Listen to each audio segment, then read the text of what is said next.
Hello friends, welcome back to my channel. इस video में हम चैप्टर नंबर 2 कवर करने जा रहे हैं, क्लास 11th का बायोलॉजिकल क्लासिफिकेशन। इसके पहले मैंने चैप्टर नंबर 1 ऑलरेडी कवर कर लिया है। अगर आपको वो देखना है, मैं आपको उसकी वीडियो डिस्क्रिप्शन बॉक्स में दे दूँगी। ये सारे मेरे हैंड रिटन नोट्स हैं, इसके हेल्प से आप सारे क्वेश्चन सॉल्व कर लेंगे एंड प्लस आप इससे पूरी चैप्टर समझ भी लेंगे, तो आपको किसी दूसरी वीडियो को देखने की ज़रूरत नहीं है या ये कोई भी फिर से चैप्टर पढ़ने की ज़रूरत भी नहीं है आपको। आप इससे सब कुछ समझ जाएंगे और पूरे क्वेश्चन भी सॉल्व कर लेंगे। बीच बीच में मैं इंपॉर्टेंट क्वेश्चन भी डिस्कस करूँगी जो आपसे पूछे जा सकते हैं। अगर आपको PDF चाहिए है इस नोट्स की, और अगर आपको कुछ भी डाउट है तो आप कमेंट सेक्शन में लिख देना, मैं आपको पूरी हेल्प करूँगी। तो आइए स्टार्ट करते हैं। इस वीडियो में हम कुछ टॉपिक्स कवर करने जाएंगे और कुछ टॉपिक्स कवर करेंगे।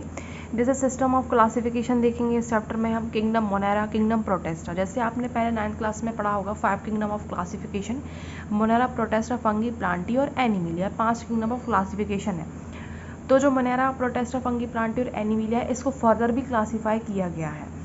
जैसे फॉर एग्जांपल मोनेरा, इसमें बैक्टीरिया रहते हैं, तो बैक्टीरिया को फर्दर क्लासीफाई किया गया है, फॉर एग्जांपल आर्की बैक्टीरिया और यू बैक्टीरिया। सिमिलरली प्रोटेस्टा है तो उसको भी फर्दर और क्लासीफाई किया गया है। फिर क्लास ऑफ फंगी देखेंगे, वायरस देखेंगे, स्ट्रक्चर ऑफ वायरस देखेंगे, disease cause in human, virus और लाइकेंस।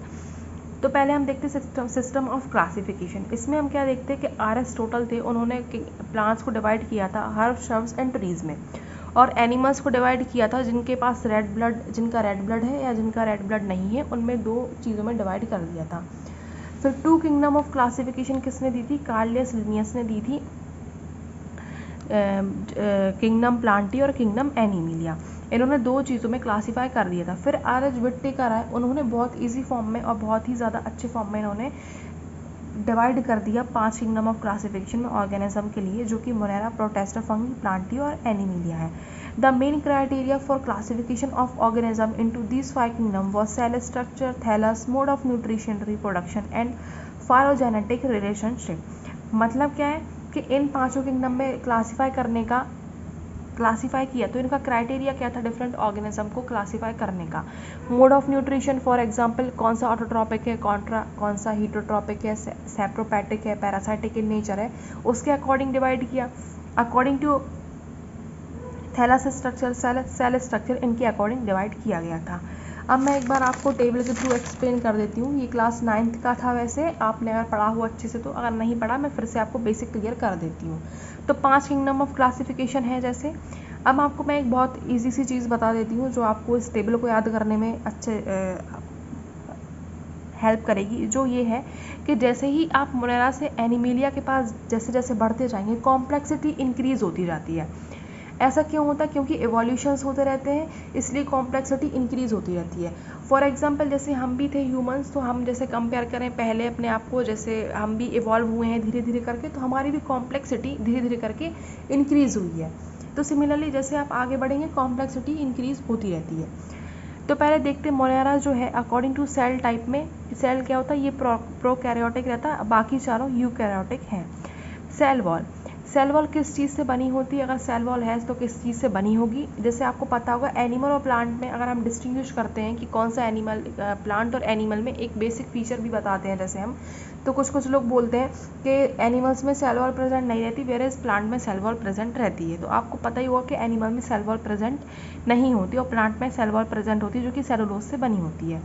फंगस में क्या होते हैं कि फंगी में सेलुलोज से नहीं बनी होती, लेकिन सेल वॉल प्रेजेंट होती है। प्रोटेस्टा में प्रेजेंट रहती है, किसी में सेल वॉल प्रेजेंट नहीं होती। और मोनेरा में जो होता है पॉलीसैकेराइड और अमीनो एसिड से सेल वॉल बनी होती है। न्यूक्लियर मेम्ब्रेन की अगर हम बात करते हैं तो इसमें एब्सेंट रहता है, बाकी चारों में प्रेजेंट रहेगा। बॉडी ऑर्गेनाइजेशन मतलब सेलुलर लेवल पे है ऑर्गेनाइजेशन, मल्टी सेलुलर है, टिश्यू लेवल पे है, ऑर्गन लेवल पे, किस लेवल पे ऑर्गेनाइजेशन है? तो मोनेरा जो है सेलुलर लेवल पे रहेगा, प्रोटेस्टा भी सेलुलर लेवल पे है। प्लांटी जो फंगी है वो है मल्टी सेलुलर रहेगा, प्लांट रहेगा वो टिश्यू और ऑर्गन लेवल पे, एनिमल है टिश्यू, ऑर्गन और ऑर्गन सिस्टम लेवल पे रहेगा। मोड ऑफ न्यूट्रिशन की अगर हम बात करते हैं तो ये जो है मोनेरा ऑटोट्रॉपिक रहेगा, प्रोटेस्टा भी ऑटोट्रॉपिक इन नेचर है, फंगी हीटोट्रॉपिक, ट्रॉपिक पैरासाइटिक होता है। क्यों? क्योंकि आपने देखा होगा, पढ़ा भी होगा 9th क्लास में, जैसे फंगी जो होती है बहुत डिसीज़ भी कॉज करती हैं, ये होस्ट के अंदर रह के उससे न्यूट्रिशन एक्सट्रैक्ट करती रहती है, सैप्रोपैटिक पैरासाइटिक नेचर की ये रहती हैं। ऑटोट्रॉपिक प्लांट तो आपको पता ही होगा, ऑटोट्रॉपिक रहते हैं, और एनिमल जो होते हैं हीटोट्रॉपिक, मतलब दूसरे पे डिपेंड रहते हैं। एग्जाम्पल अगर हम मोनेरा का देखें तो बैक्टीरिया रहते हैं इसमें डायएटम एल्गी प्रेजेंट रहेगा, ईस्ट, मशरूम, ये सारी चीज़ें प्रेजेंट रहती हैं। तो हमने 5 किंगडम ऑफ क्लासिफिकेशन का एक जनरल सा इंट्रोडक्शन देख लिया कि किस बेसिस पे इनको कैटेगराइज किया गया था। और जैसे ही आप टेबल इसको पढ़ेंगे तो आप जब कंपेयर करेंगे मोनेरा को प्रोटेस्टा से, तो आप कहीं ना कहीं देखेंगे कॉम्प्लेक्सिटी प्रोटेस्टा की थोड़ी बहुत इंक्रीज हुई होगी। जैसे जैसे आप और भी पढ़ते जाएंगे कॉम्प्लेक्सिटी इंक्रीज होती जाएगी। तो हमने एक जनरल सी चीज़ देख ली। अब किंगडम मोनेरा के बारे में बात करते हैं। इसमें जो होते हैं बैक्टीरिया रहते हैं इस वाले किंगडम में, और बैक्टीरिया जो होते हैं डिफरेंट शेप के भी प्रेजेंट हो सकते हैं। फॉर एग्जांपल स्पेरिकल शेप भी रहेंगे, कॉमा शेप के भी रह सकते हैं, स्पिंडल शेप के भी रह सकते हैं, रॉड शेप के भी रह सकते हैं। तो बैक्टीरिया के डिफरेंट शेप्स भी होते हैं। बैक्टीरिया जो होता है हर एक जगह पे, हर एक टाइप के क्लाइमेट पे आपको प्रेजेंट मिल जाएगा। अब बैक्टीरिया भी जो है वो 2 तरीके से हो सकते हैं, आर्की बैक्टीरिया और यू बैक्टीरिया। आर्की बैक्टीरिया क्या होते हैं कि ये हर एक हैबिटाइट में आपको मिल जाएंगे, एक्सट्रीमली जहाँ पे ठंडी हो या गर्मी हो, मार्शी एरिया में हर जगह आपको मिल जाएंगे। तो आर्की बैक्टीरिया के बारे में देख लेते हैं पहले। They live in some of the most harsh habitat, ये बहुत ज़्यादा हार्श हैबिटाइट में रह सकते हैं, such as extremely salty area, salty area में रह लेंगे, हॉट स्प्रिंग में भी रह सकते हैं, मार्शी एरिया में भी रह सकते हैं। जो मार्शी एरिया में रहते हैं उनको कहते हैं methanogenesis. Cell wall structure is different because they live in extreme condition. इनका सेल वॉल का स्ट्रक्चर थोड़ा डिफरेंट रहता है। क्यों? क्योंकि ये जो है डिफरेंट कंडीशन में रह सकते हैं, डिफरेंट कंडीशन में रह रहे हैं, एक्सट्रीम कंडीशन में, इसलिए इनका सेल का स्ट्रक्चर डिफरेंट है। मैथेलोजेंस जो होती हैं गट ऑफ द एनिमल में प्रेजेंट रहते हैं, फॉर एग्जांपल काऊ और बफेलो, और ये रिस्पॉन्सिबल रहते हैं मीथेन का प्रोडक्शन करने के लिए from the Dang of the animal से ही प्रोड्यूस करते हैं मीथेन। अब यू बैक्टीरिया जो होते हैं ये कैसे बैक्टीरिया, इनको ट्रू बैक्टीरिया भी कहा जा सकता है। फोटोसिंथेटिक ऑटोट्रॉपिक होते हैं, मतलब फोटोसिंथेसिस कर सकते हैं, like example cyanobacteria. Some like Anabaena and Nostoc है स्पेशलाइज सेल। अब जो यू बैक्टीरिया हैं इनमें कुछ ऐसे भी हो सकते हैं जो क्या कर सकते हैं, नाइट्रोजन फिक्सेशन कर सकते हैं, ऑटोट्रॉपिक भी हो सकते हैं और नाइट्रोजन फिक्सेशन भी कर सकते हैं। और उनके पास एक स्पेशलाइज सेल रहता है, उसको क्या कहते हैं, हीट्रोसिस्ट कहते हैं हम। कीमोसिंथेटिक ऑटोट्रॉपिक भी रहते हैं, ये क्या करते हैं, ऑक्सीडाइज करते हैं वेरियस इनऑर्गेनिक सब्सटेंस के लिए, for example nitrites, nitrate, ammonia. Recycle nutritions like nitrogen, iron and sulphur, और कुछ न्यूट्रिशंस के लिए रिसाइकिल भी करते हैं, फॉर एग्जांपल नाइट्रोजन हो गया, आयरन हो गया, सल्फर हो गया। हीटोट्रॉपिक मतलब खुद से खाना नहीं बना पाते, दूसरे पर डिपेंड रहते हैं। ये किस चीज़ के काम में आते हैं, हमारे कर्ड के मेकिंग के काम में आते हैं, कुछ डिसीज़ भी ये कॉज करते हैं। अब एक क्वेश्चन बनता है, 1 नंबर का क्वेश्चन बन जाता है कि एल्गी ब्लूम क्या कहलाते हैं। एल्गी ब्लूम क्या होते हैं, ये आपसे क्वेश्चन पूछ लिया जाता है कई बार। Algae bloom release neurotoxin, deplete oxygen and water unfit for us. ये क्या करते हैं, न्यूरोटॉक्सिन चीज़ मतलब कि एकदम से पूरे वाटर बॉडीज़ में ये फैल जाते हैं और पूरे वाटर को स्पॉइल कर देते हैं, उसको हम एल्गी ब्लूम कहते हैं। माइकोप्लाज्म क्या होते हैं, are organism that are completely lack cell wall, जिनके पास सेल वॉल नहीं होता, कम्प्लीटली लैक करते हैं, and can survive without oxygen, और विदाउट ऑक्सीजन भी सर्वाइव कर सकते हैं। Pathogenic in animal and plant. Protista all single cell eukaryotics जो होते हैं, इसमें प्रोटेस्टा में रखा जाता है उन ऑर्गेनिज्म के लिए। 5 चीज़ों में फर्दर ये क्लासिफाइड हो जाते हैं, तो हम एक एक करके हर एक चीज़ देखेंगे।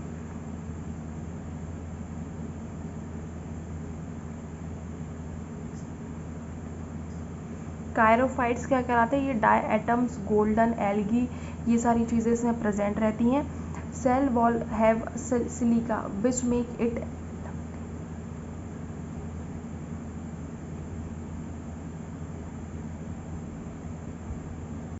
Algae bloom release neurotoxin, deplete oxygen and water unfit for us.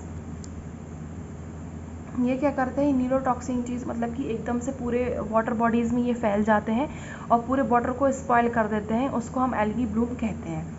Mycoplasma क्या होते हैं, are organism that are completely lack cell wall, जिनके पास सेल वॉल नहीं होता, कम्प्लीटली लैक करते हैं, and can survive without oxygen, और विदाउट ऑक्सीजन भी सर्वाइव कर सकते हैं, pathogenic in animal and plant. अब जो हम प्रोटेस्टा की दूसरे किंगडम के पास चलते हैं, प्रोटेस्टा उसको देखेंगे। और सिंगल सेल यूकैरियोटिक्स इसमें प्रेजेंट रहते हैं। इसको भी फर्दर 5 कैटेगरीज में डिवाइड करके रखा है। अब जो आपको नाम से समझ में आ रहा है, मैं पहले आपको व्यू एक्सप्लेन कर देती हूँ। डायफ्लैजिलेटेड मतलब 2 फ्लैजला प्रेजेंट रहेंगे इसमें, एक रहेगा लॉन्गिट्यूडनल और दूसरा रहेगा ट्रांसवर्स। ये क्या है, मैराइन होते हैं, और मतलब मोस्टली मैराइन होते हैं, सॉल्टी वाटर में प्रेजेंट रहेंगे। ये फोटोसिंथेटिक इन नेचर रहते हैं और इनकी जो सेल वॉल होती है वो स्टफ होती है। यूग्लेनॉइड जो होते हैं ये क्या है, स्टैग्नेंट वाटर में प्रेजेंट रहते हैं, मतलब कि एक स्थिर वाटर में प्रेजेंट रहेंगे ये। इनकी जो प्रोटीन रिच लेयर होती है वो क्या करती है, बॉडी को बहुत फ्लेक्सिबल बना देती है। photosynthetic in presence of sunlight but become heterotropic if they do not get sunlight। कभी अगर इनके लिए सनलाइट नहीं मिलती है तो ये हीटोट्रॉपिक हो जाते हैं, और सनलाइट मिल जाती है तो फोटोट्रॉपिक हो जाते हैं ये। यूग्लेना, इसका एग्जांपल यूग्लेना आप इजीली याद भी रख लेंगे क्योंकि ये यूग्लेनॉइड से मिलता जुलता है उस चीज़ से। और इसमें एक स्पेशल चीज़ जो आप देख सकते हैं कि ऑटोट्रॉपिक और हीटोट्रॉपिक दोनों जैसे ये क्या करता है, बिहेव कर लेता है ये।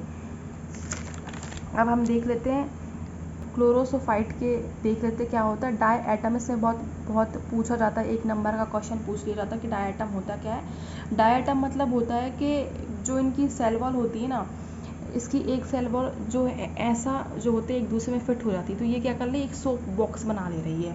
Cell wall have silica which make it indestructible and cell wall overlap to fit together like a soap box. क्या है कि सेल वॉल जो एक दूसरे के ऊपर ओवरलैप कर देती है, जो कि एक जो है सोप बॉक्स जैसा इसका स्ट्रक्चर बन जाता है। कहाँ कहाँ यूज़ होती है, पॉलिशिंग में यूज़ होती है, filtering of oil and syrups में काफ़ी काम में आती है। तो हमने ये तीनों देख ली। आप इनके स्पेशल कैरेक्टरिस्टिक के अकॉर्डिंग इनको याद रख लीजिए। जैसे ये है तो सोप बॉक्स, इसमें एल्गी डाई एटम काफ़ी पूछा जा सकता है आपसे। डायफ्लैजिलेटेड है, 2 फ्लैजला प्रेजेंट है इसमें। ये है तो ये फोटोट्रॉपिक और ऑटोट्रॉपिक दोनों की तरह बिहेव कर सकता है, इसका एग्जांपल यूग्लेना है। अब हम चौथा देखते हैं, स्लाइम मोल्ड्स क्या होते हैं। सेप्रोपैटिक होते हैं ये, under suitable condition form and aggregation called Plasmodium. Plasmodium क्या होता है वो भी आपसे पूछ लिया जाएगा कभी कभी कि प्लाज्मोडियम होता क्या है। वन वर्ड क्वेश्चंस जो हैं आप काफ़ी बनते हैं, मतलब कि इनसे इनसाइड आपसे काफ़ी पूछ लिए जाते हैं। तो प्लाज्मोडियम हो गया, एल्गी ब्लूम क्या होती है, और डाई एटम क्या होते हैं, ये सारी चीज़ें आपसे पूछ ली जाती है कभी कभी। इनमें से जैसे डाई एटम हो गया या प्लाज्मोडियम हो गया, तो इनमें से कोई एक चीज़ पूछ ली जाएगी आपसे, दोनों कभी नहीं पूछे जाते हैं। तो स्लाइम मोल्ड्स हैं, सेप्रोपैटिक होते हैं। कभी कभी क्या है, अंडर सूटेबल कंडीशन, जब इनकी कंडीशन सही होती है तो एक एग्रीगेशन इकट्ठे हो जाते हैं, उसको क्या कहते हैं, प्लाज्मोडियम कहते हैं, उस फॉर्म को हम प्लाज्मोडियम कहते हैं। और grow on the decaying twigs and leaves, और डिकेइंग चीज़ों पे, लीव्स पे ये क्या करते हैं, ग्रो करते हैं। अनफेवरेबल कंडीशन पे Plasmodium differentiates and form fruiting body bearing spores at the tip. कभी जब अनफेवरेबल कंडीशन होगी तो प्लाज्मोडियम क्या करेगा, डिफरेंशिएट कर लेगा एक फ्रूटी बॉडी में, जो कि स्पोर्स बियर करते हैं एट द टिप। ये जो स्पोर्स रहते हैं इनके पास 2 वॉल्स रहती हैं, और एक्सट्रीमली क्या है, कभी भी कंडीशन जब सही नहीं है तो अपने आप को रजिस्ट करके रखेंगे और सर्वाइव करते फॉर मैनी ईयर। प्रोटोजियंस क्या होते हैं, हीटोट्रॉपिक होते हैं इन नेचर, पैरासाइटिक हो सकते हैं, प्रेडेटर्स भी हो सकते हैं। ये 3 तरीके के होते हैं, अमीवॉइड होते हैं, फ्लैजिलेटेड होते हैं, सीलिएटेड होते हैं, स्पोरोजॉइड्स होते हैं। फ्लैजिलेटेड आपको समझ में आ रहा होगा, 1 या 2 फ्लैजला प्रेजेंट रहते हैं और डिसीज कॉज करते हैं स्लीपिंग सिकनेस।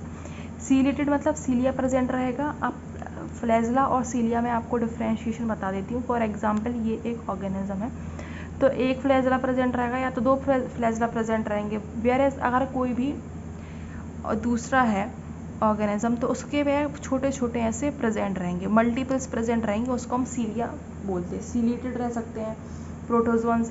अमीवॉइड से आपको अमीबा याद आ जाएगा, एग्जाम्पल अमीबा जो सूडोफोडिया की हेल्प से क्या है, फूड को एनग्लव करते हैं। स्पोरोजोइड्स क्या है, स्पोर की स्टेज, इनकी जो लाइफ साइकिल है स्पोर की स्टेज में कंप्लीट होती है।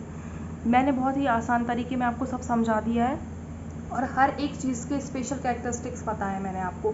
कोई भी इतनी सारी चीज़ें आपकी एनसीईआरटी में लिख के रखी है, रामकथा लिख के रखी है जो मैंने वो पूरी नहीं बताई। जो इंपॉर्टेंट चीज़ें हैं मैंने आपको वही एक्सप्लेन करनी है और वो आपको समझ में आ जाएंगी। अगर आप फिर से इस चीज़ को नोट्स को पढ़ेंगे आपको सब समझ में आ जाएंगे और इससे बाहर आपको कुछ भी क्वेश्चन नहीं पूछे जाएंगे। आई होप आपको वीडियो पसंद आई होगी। लाइक कमेंट एंड सब्सक्राइब करना ना भूलें। इसका नेक्स्ट पार्ट है, मैं आपको उसकी लिंक डिस्क्रिप्शन बॉक्स में दे दूँगी। इसका PDF चाहिए आपको नोट्स का, या कुछ आपको डाउट्स लगते हैं या आपको लगता है मुझे कुछ इंप्रूवमेंट करना चाहिए तो आप वो कमेंट सेक्शन में लिख के बता सकते हैं। Thanks for watching my video.